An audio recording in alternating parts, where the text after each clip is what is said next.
To the casual fan, he was the crazy old man who refused to retire. To the hardcore faithful, he was the funker, the middle-aged and crazy Texan who would bleed and burn and break his body for the love of professional wrestling.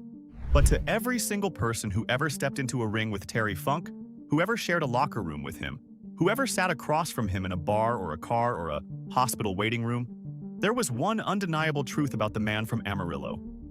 You never knew when he was going to snap. In this video, we count down the top 5 times Terry Funk snapped for real. Not worked angles. Not scripted television moments designed to pop a rating. We are talking about the times when the funker crossed the line, when the violence became real, when the chaos became genuine. And by the time we reach number 1, you will hear about an explosion match in Japan where Terry Funk pushed himself so far past the point of human endurance that his own opponent had to throw his body on top of him to save his life. A moment so raw, so unscripted, so genuinely terrifying that the entire arena fell silent. A moment that many consider the single greatest display of insane toughness in the history of professional wrestling. But before we get to any of that, you need to understand something about who Terry Funk was and where he came from. Because without that context, none of these stories make sense. Terrence D. Funk was born on June 30th, 1944, in Hammond, Indiana. But Indiana was just a footnote. After World War II, the Funk family relocated to Amarillo, Texas, and that dusty, sun-scorched patch of West Texas would define everything about who Terry Funk became. His father, Dory Funk Sr., was a professional wrestler and promoter who ran the Western States sports territory out of Amarillo. His brother, Dory Funk Jr., would precede him into the business and become NWA World Heavyweight Champion. Wrestling was not something the Funks did for a living. It was the family religion. It was the air they breathed. It was everything. Growing up, young Terry would sneak out of bed at night and listen to the wrestlers who came back to his mother's kitchen after the matches. His mother would cook for them. And then the drinking would start. And then the stories would start. And then, inevitably, the wrestling would start. Real wrestling. Shoots. Guys testing each other to find out who the toughest man in the room was. Terry absorbed all of it. The violence, the camaraderie, the code, the understanding that professional wrestling was not just entertainment. It was a way of life that demanded everything you had. Your body, your blood, your sanity, your soul. His father smartened him up about the business being predetermined when Terry was just 12 years old. But that knowledge never diminished his respect for it. If anything, it deepened it. Because Terry understood something that a lot of people, even people within the business, never fully grasped. The outcomes might be predetermined, but the pain is real, the sacrifice is real, the blood is real. And if you are not willing to make it real, if you are not willing to cross that line between performance and reality, then you have no business being in a wrestling ring. Terry Funk started wrestling in 1965 at the age of 21. His debut match was against Sputnik Monroe in his father's territory. Over the next decade, he and his brother Dory became 2 of the biggest names in the business, traveling across America, dominating in Japan, and carrying on the Funk family legacy. In 1975, Terry defeated Jack Briscoe for the NWA World Heavyweight Championship, beginning a 14-month reign that took him around the globe. He and Dory remain the only brothers in history to both hold the NWA World title. But it was what came after the world title reign that truly defined Terry Funk. Because while other wrestlers would have been content to coast on their legacy, to take easier bookings and protect their bodies, Terry Funk went the opposite direction. He got more violent, more unpredictable, more willing to put his body through things that defied medical logic. And along the way, he created moments of genuine chaos that the wrestling business had never seen before, and would never see again. At his peak, Terry Funk stood 6'1" and weighed around 247 pounds. Not the biggest guy, not the most physically imposing, but the toughness that radiated from him was something you could feel. CM Punk once described having an epiphany in the middle of a match with Funk about why his punches always looked so good on television. The reason was simple. They were real punches. Punk recalled getting jabbed right in the face, and when he hit Funk back, the old man looked at him and said, "Why did you hit me that way? I am an old man." And then he jabbed Punk again, just messing with his head. playing mind games while simultaneously beating the hell out of him. That was Terry Funk. He could make you laugh and make you bleed in the same breath. So with that context in mind, let us start with number 5. And one of the most genuinely shocking moments in the history of televised professional wrestling. Number 5. The plastic bag. Suffocation of Ric Flair. The year was 1989. Terry Funk and Ric Flair were in the middle of what many consider one of the greatest feuds in the history of professional wrestling. It had started at Wrestle War in May when Funk attacked Flair after Flair defeated Ricky Steamboat for the NWA World Heavyweight Championship. That initial attack was savage enough on its own. Funk had pile-driven Flair onto a ringside table that was supposed to break but did not, legitimately injuring Flair's neck. But what happened a few months later at Clash of the Champions 8 made the Wrestle War attack look like a warm-up. On September 12, 1989, the Clash of the Champions 8th special aired live on TBS. In the main event, Ric Flair and Sting defeated the Great Muta and Dick Slater. It was a standard tag team match with a standard finish. And then Terry Funk appeared. He stormed the ring after the match. And what happened next crossed every line that existed in professional wrestling at that time. Funk grabbed a plastic shopping bag, the kind you get at a grocery store, and he pulled it over Ric Flair's head. And then he tightened it.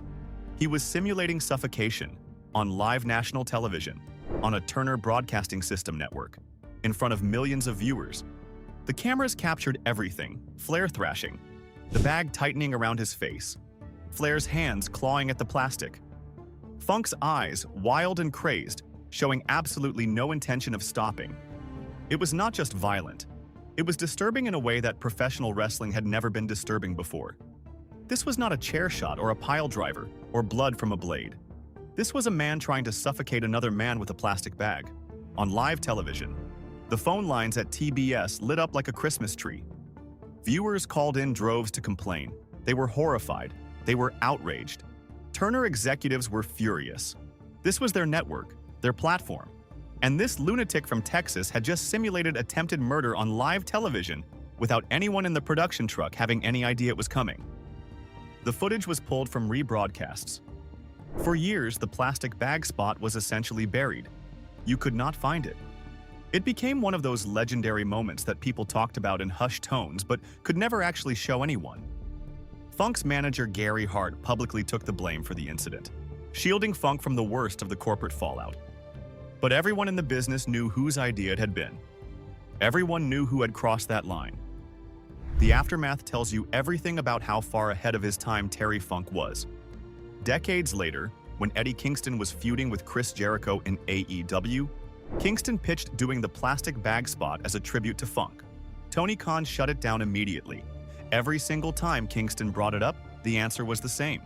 They were not doing the plastic bag, because even 30-plus years later, the Turner Broadcasting executives remembered what had happened. The heat from that one moment was still radiating. That is the power of Terry Funk snapping. He created a moment so raw, so genuinely terrifying, that an entire corporate broadcasting entity was still afraid of it 3 decades later. No other wrestler in history can claim that. Nobody else had the audacity to try something that extreme. And nobody else had the commitment to make it look so horrifyingly real that viewers at home genuinely believed they were watching a man die. But that was just the tip of the iceberg. Because while the plastic bag incident showed what Funk was capable of on television, number 4 on our list shows what happened when he unleashed that same energy on an entire arena full of people. And the result was pure, unfiltered chaos. Number 4. The chair-throwing riot at ECW Hardcore, Heaven, 1994. By August of 1994, Terry Funk had found a new home.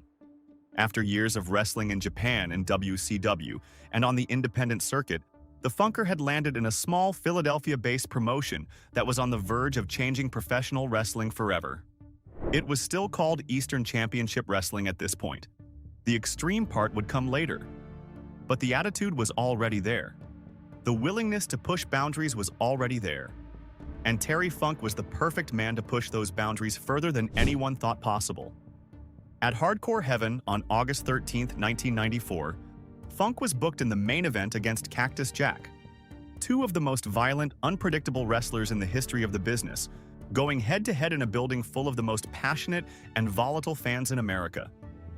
The match itself was a brawl. Nothing particularly extraordinary by the standards of what these two men were capable of. They went into the crowd.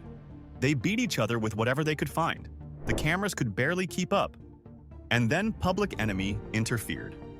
Johnny Grunge and Rocco Rock, the ECW Tag Team Champions, attacked Cactus Jack during the match, causing a no contest. They proceeded to beat down both Funk and Jack, but Funk and Cactus recovered. They fought back. They dragged Public Enemy back to the ring. And then Terry Funk did something that no one in that building was prepared for. He looked out at the crowd. He pointed at a fan in the front row, and he called for a chair. Just one steel chair. He wanted a weapon to finish the job on Public Enemy, and the fan obliged. He tossed his chair into the ring. What happened next was like a dam breaking. Another fan threw their chair, then another, then 5 more, then 10, then 20, then 50. Suddenly, the entire ECW arena erupted. Chairs were flying through the air from every direction. Steel chairs sailing over the heads of the crowd and crashing into the ring like some kind of surreal metal rainstorm. Public Enemy was on the mat, unable to move, unable to escape, as chair after chair after chair landed on top of them. Within seconds, you could barely see Rocco Rock and Johnny Grunge underneath the mountain of steel that was accumulating on top of their bodies. It was chaos, complete and total pandemonium. Joey Styles, the voice of ECW, abandoned his commentary position entirely. He grabbed the public address microphone and started pleading with the fans to stop throwing chairs. But they did not stop. They could not stop. The frenzy had taken on a life of its own. The crowd was no longer watching the show. They were part of it. They had become participants in the violence. And Terry Funk had made that happen. When it was finally over, when the last chair had been thrown and the crowd had exhausted their ammunition, the ring was unrecognizable. It was a junkyard of twisted metal. Johnny Grunge emerged bloody and visibly furious, with bandages on his forehead and arm. Promoter Todd Gordon was reportedly irate backstage. The potential for serious injury to the wrestlers, to the fans, to bystanders had been enormous. And Terry Funk just walked to the back like it was another day at the office. That moment became one of the defining images of ECW. It appeared in every video package, every highlight reel, every documentary about the promotion. Paul Heyman would never have admitted it publicly at the time, but deep down, he understood what had happened. Terry Funk had just given his fledgling promotion its identity. The chair-throwing riot at Hardcore Heaven told the world that this was not your father's wrestling company, that the fans were not spectators here, that anything could happen, that there were no rules. And it was all because one 50-year-old Texan looked at the crowd and said, "Throw me a chair." Nobody else could have done that. Nobody else had the relationship with the audience, the instinctive understanding of mob psychology, to turn a routine post-match brawl into a full-scale riot. That was Terry Funk's gift. He did not just perform violence. He made everyone around him complicit in it. He dragged you into the madness whether you wanted to go or not. But if number 4 showed Funk's ability to create chaos in an arena, number 3 shows what happened when that chaos was directed at one specific human being. A man who happened to be one of the greatest wrestlers who ever lived. And the violence between them was so real, so intense, that it changed both of their bodies forever. Number 3. The war with Ric Flair. When the work became a shoot. We already talked about the plastic bag. We already talked about the pile driver on the table that was not supposed to hold up but did. But the full scope of the Funk versus Flair feud in 1989 goes so far beyond those individual incidents that it deserves its own entry on this list. Because what happened between these two men over the course of that summer and fall was not just a wrestling feud. It was a sustained act of mutual destruction that left permanent marks on both of their bodies. They wrestled each other over 30 times between the summer and fall of 1989. 30 times. Texas death matches. I Quit matches. Tag team brawls. Television matches. House shows. Every single night, they went out there and tried to destroy each other. And here is the thing that separated this feud from every other feud in that era. They were not pulling their punches. They were not protecting each other the way wrestlers are supposed to protect each other. They were hurting each other, on purpose, repeatedly. Paul Heyman was there. He saw it all. And he described the physicality of their matches as legendary, even by the standards of the wrestling business. Flair chopped Terry Funk half to death. Those were Heyman's words. Flair hit Funk so hard, so often, with those knife-edge chops that the tissue in Funk's chest became permanently inflamed. Funk traveled with an industrial-sized jar of Preparation H and rubbed it on his chest every single night. Not because he had hemorrhoids, because the anti-inflammatory properties were the only thing that could reduce the swelling in the tissue that Flair had destroyed with his chops. And Funk loved it. He counted down the days of his 1-year, 250-date contract. But he loved the fact that Flair was hitting him with everything he had, because the audience could see the difference. They could see that these were not worked chops. These were real strikes delivered with real force by a man who genuinely wanted to hurt the person standing in front of him. And Flair had reason to want to hurt Funk. Beyond the storyline, beyond the scripted rivalry, Ric Flair was personally offended by what Terry Funk was doing to him on television. Funk's promos were deeply personal. He mentioned Flair's wife. He mentioned Flair's children by name. He brought up personal embarrassments.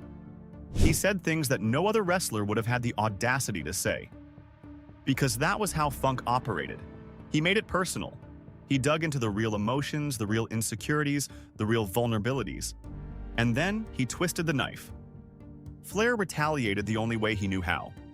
In the ring, with his hands. Every chop was a message.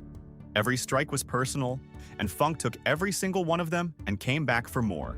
Their I Quit match at Clash of the Champions, 9 on November 15, 1989, is considered one of the greatest matches in the history of professional wrestling.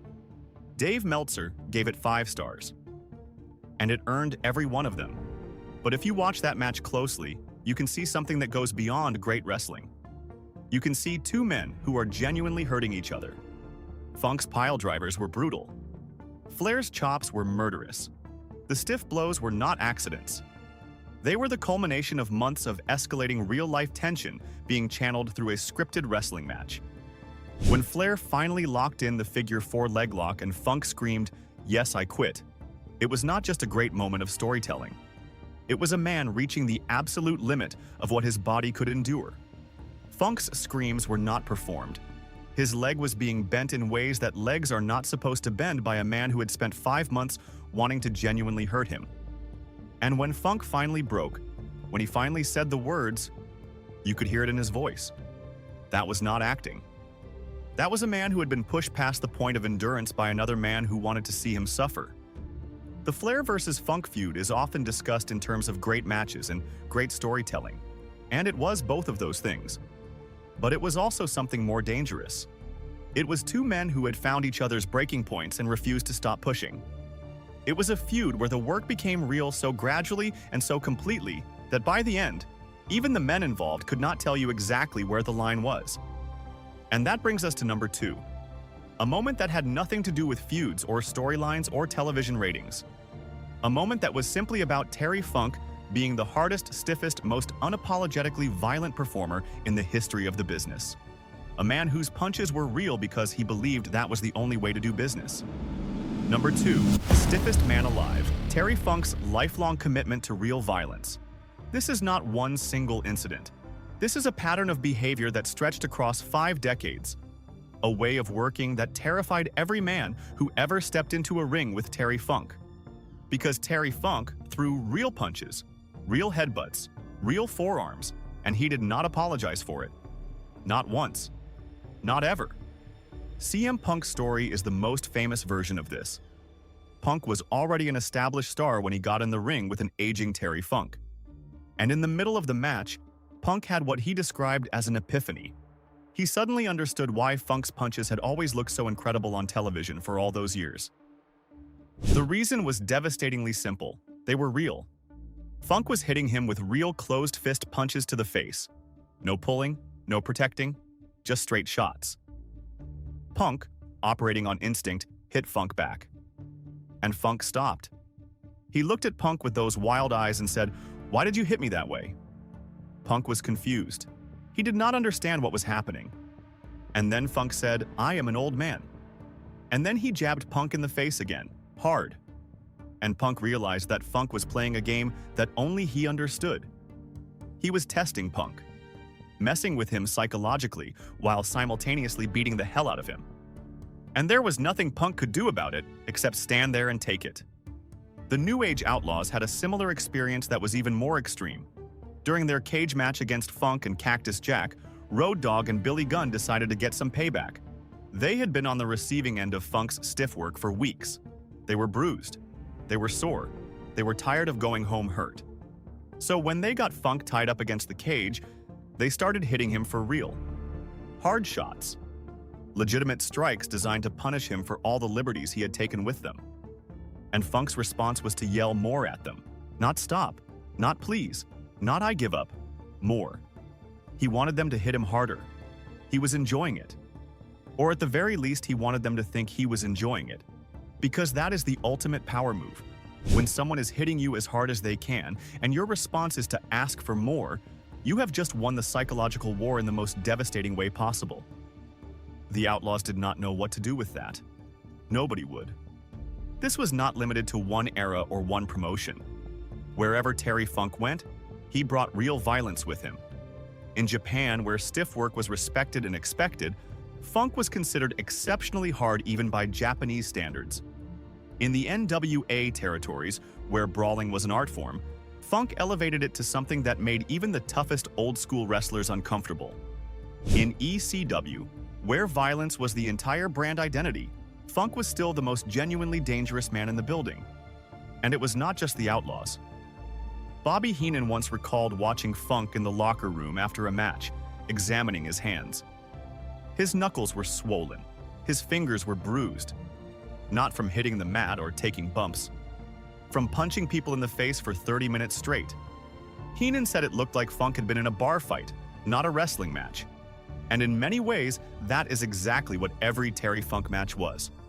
A bar fight that happened to take place inside a wrestling ring with cameras rolling. Ric Flair experienced it firsthand during their 1989 feud. Flair was no stranger to physical punishment. He had wrestled the best in the world for decades. He had been chopped and kicked and thrown off the top rope thousands of times. But he later acknowledged that working with Funk was different. There was an edge to it. A level of genuine hostility that seeped through the choreography and turned every exchange into something that felt like it could go off the rails at any second. And sometimes it did. His willingness to work stiff was not recklessness. It was philosophy. Terry Funk believed to his core that professional wrestling had to feel real in order to mean anything. He believed that if the audience could tell you were pulling your punches, you had failed. He believed that the sacrifice had to be genuine. The pain had to be genuine. The blood had to be genuine. And he held himself to that standard every single night for over 50 years. The result was a body that was destroyed. In the documentary Beyond the Mat, filmed in the late 1990s, cameras followed Funk to a doctor's appointment. The doctor told him, in no uncertain terms, that based on the condition of his knees and his body, he should not even be able to walk without intense pain, let alone wrestle. But Funk kept going. Because the pain was the point. The pain was what made it real. His family begged him to stop. His doctors begged him to stop. The wrestling business itself, which had long since moved past the era of legitimately stiff work, was no longer a place that required what Funk was offering. But he could not stop. He did not know how to stop. Because to stop throwing real punches, to start protecting his opponents the way modern wrestlers protect each other, would have been a betrayal of everything he believed in. It would have been a betrayal of his father, who built the Amarillo territory on the principle that if you are not tougher than the fans, you should not be in the business. It would have been a betrayal of every man who had ever bled for the Funk family name. Terry Funk did not snap once in the ring. He snapped every single time he stepped through the ropes. Every match was a controlled explosion. Every night was a tightrope walk between performance and genuine violence. And every man who worked with him knew it. They could feel it in his punches. They could see it in his eyes. They could hear it in the sound his fist made when it connected with their face. And that lifelong commitment to making it real is what makes number one on our list so extraordinary Because in the most dangerous match of his career, in a ring wrapped in barbed wire and rigged to explode, Terry Funk did not just snap. He pushed himself so far past the limits of human endurance that another man had to risk his own life to save him. Number 1. The FMW explosion match with Atsushi Onita. Kawasaki Stadium, 1993. To understand this story, you first have to understand what frontier martial arts wrestling was. FMW was a Japanese promotion founded by Atsushi Onita, a man who idolized Terry Funk. Funk had taken Onita under his wing during his time in America, letting the young wrestler stay at his ranch in Texas, buying him a car, and getting him bookings when no one else would. Onita saw Funk as a father figure, and he had taken the hardcore style that Funk had pioneered and pushed it into territory that defied sanity. Barbed wire matches, exploding ring matches, matches where the ring ropes were replaced with strands of barbed wire rigged with explosives that detonated on contact. These were not gimmicked explosions. These were real pyrotechnics, real fire, real danger. And on May 5, 1993, at the FMW 4th anniversary show, Terry Funk walked into Kawasaki Stadium to face his protege in a no-rope barbed wire current blast super large time bomb death match. Yes, that is the actual name of the match. And every single word of that name was literal. The ring had no ropes. In their place were strands of barbed wire rigged with explosive charges. Around the ring apron were additional explosive devices set to a timer. When the clock hit 0, the entire ring would explode. Whoever was inside the ring when the explosion happened was going to get hurt. Badly. There was no way around it. The barbed wire was real. The explosions were real pyrotechnics. And every time a wrestler was thrown into the wire, it would trigger a blast of fire and sparks that sent the crowd into a frenzy. Funk was 48 years old. He had bad knees, a bad back, years of accumulated damage from a lifetime of refusing to protect his body. He had no business being in this match. His doctors had told him not to wrestle. His family had told him not to wrestle. Every rational voice in his life had told him that getting into a ring wrapped in electrified barbed wire at the age of 48 was insane. But Terry Funk did not listen to rational voices. Terry Funk listened to something deeper. Something that had been driving him since he was a kid, sneaking out of bed to watch wrestlers shoot on each other in his mother's kitchen. Something that told him the sacrifice had to be real, or it meant nothing. The match itself was brutal beyond description. Both men were torn open by the barbed wire. Blood was everywhere. The crowd in Kawasaki Stadium, 41,000 strong, was on their feet from the opening bell. Every time one of the men was thrown into the barbed wire, the electrical charge would fire, sending sparks flying and adding another layer of agony to what was already an inhuman amount of pain. And through all of it, Terry Funk kept going. He kept fighting. He kept getting up. He kept throwing himself into the wire. He kept taking bumps that would have ended the career of a man half his age, because that was who he was. That was the only way he knew how to do this. But his body was failing. After 15 minutes of this kind of punishment, after being blasted by explosions and sliced open by barbed wire and battered and beaten, Terry Funk's body began to shut down. He was moving slower. His eyes were glazing over. He was in a place beyond pain, beyond exhaustion, in that twilight zone where the human body simply begins to shut down its non-essential functions in order to survive. And the clock was ticking. The time bomb was counting down. The explosive charges around the ring were going to fire whether Terry Funk was ready or not, whether he could move or not, whether he was conscious or not. Onita, who had spent the last 20 minutes trying to destroy his mentor, suddenly realized what was happening. Funk was not going to be able to get out of the ring in time. The man who had trained him, the man who had bought him his first car, the man who had gotten him bookings when nobody else would give him a chance, was going to be caught in the explosion. And there was nothing anyone could do to stop it. Except one thing. In a moment of genuine panic, Atsushi Onita threw himself on top of Terry Funk. He used his own body as a human shield. Whether this was always part of the plan or whether the desperation in Onita's movements was born from seeing his mentor unable to move, no one outside of those two men will ever truly know.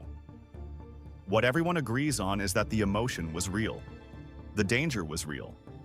and the image of Onita covering Funk's body as the ring exploded around them was not something that could be faked. The explosion hit. It was massive, far bigger than anyone expected. The ring erupted in fire and smoke and deafening noise. The entire stadium went silent. 41,000 people holding their breath, trying to see through the smoke, trying to figure out if the two men in the ring were alive or dead. And then, slowly, impossibly, two figures began to emerge from the smoke. Ragged, bleeding, barely conscious. Onita and Funk, leaning on each other, pulling each other upright, rising from the wreckage like something out of a war movie. The stadium erupted. 41,000 people on their feet, screaming, crying, bearing witness to something that went far beyond professional wrestling. This was not a match. This was a testament to something, to loyalty, to toughness, to the insane, beautiful, self-destructive commitment that Terry Funk brought to everything he did. Funk did not plan that moment. Nobody could have planned it. It happened because Terry Funk pushed himself so far past the point of human endurance that the laws of self-preservation simply ceased to apply. He was not thinking about safety. He was not thinking about the time bomb. He was not thinking about anything except giving everything he had to the people who had paid to see him perform. And it almost killed him. That moment in Kawasaki Stadium is often cited as one of the single greatest moments in the history of professional wrestling. Not because of the explosions or the barbed wire or the blood, but because of what it revealed about the men involved. About the bond between a teacher and a student. About what it means to sacrifice everything for something you believe in. About the price that Terry Funk was willing to pay every single time he stepped into a ring. Funk himself would later say that FMW and those explosion matches gave him a career rebirth. He had been considered washed up, an old man living off past glories, a territory-era relic who had no place in modern wrestling. And then he went to Japan and nearly died in an exploding ring, and suddenly the entire world remembered why Terry Funk mattered. Because nobody else would do what he did. Nobody else would walk willingly into that kind of danger. Nobody else had the combination of insanity and sincerity required to make a moment like that feel authentic. It was not just the explosion match with Onita either. Funk went on to compete in the legendary IWA Japan King of the Deathmatch tournament in 1995, losing to Cactus Jack in the finals at Kawasaki Stadium in a match that featured exploding barbed wire with a time bomb element. The match itself became legendary, but the ending went wrong. The time bomb malfunctioned, producing an underwhelming burst of pyrotechnics that left Funk confused and standing in the middle of the ring, while the normally polite Japanese crowd actually turned hostile at the botched finale. But even in failure, even when the gimmick did not work, Funk's commitment to the violence was never in question. The barbed wire was still real, the blood was still real, the pain was still real. And Terry Funk absorbed all of it the way he always did, without complaint, without hesitation, without any visible indication that he even understood the concept of self-preservation. And there you have it, 5 incredible moments where the legendary Terry Funk snapped and showed the world what happened when the most intense man in professional wrestling history crossed the line between performance and reality. From the plastic bag suffocation of Ric Flair that nearly got WCW taken off the air and still has television executives running scared 30 years later, to the chair-throwing riot at ECW Hardcore Heaven, where Funk turned an entire arena into participants in the violence and created the defining image of Extreme Championship Wrestling.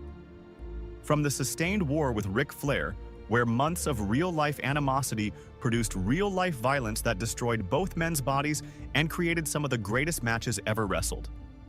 To a lifetime of throwing real punches and real headbutts that made him the stiffest and most feared worker in the history of the business.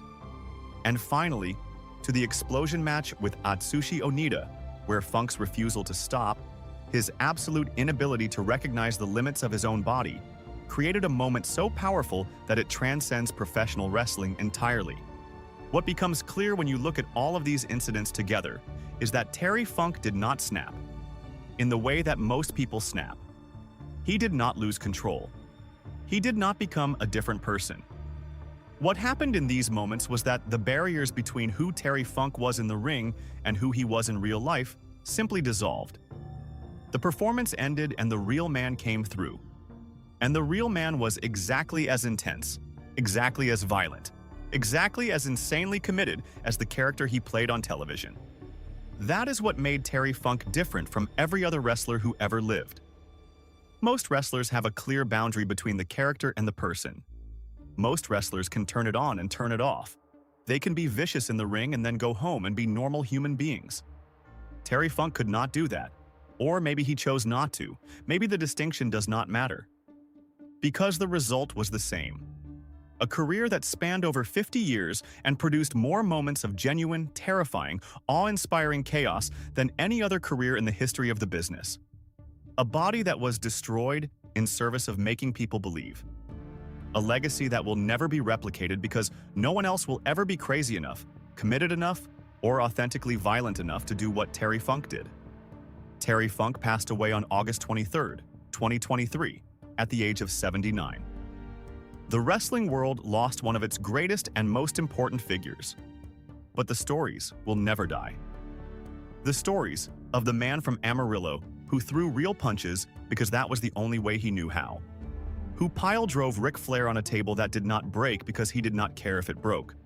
Who put a plastic bag over a man's head on live television because the angle demanded it and he was not going to half-step it. Who asked a crowd for one chair and got 200.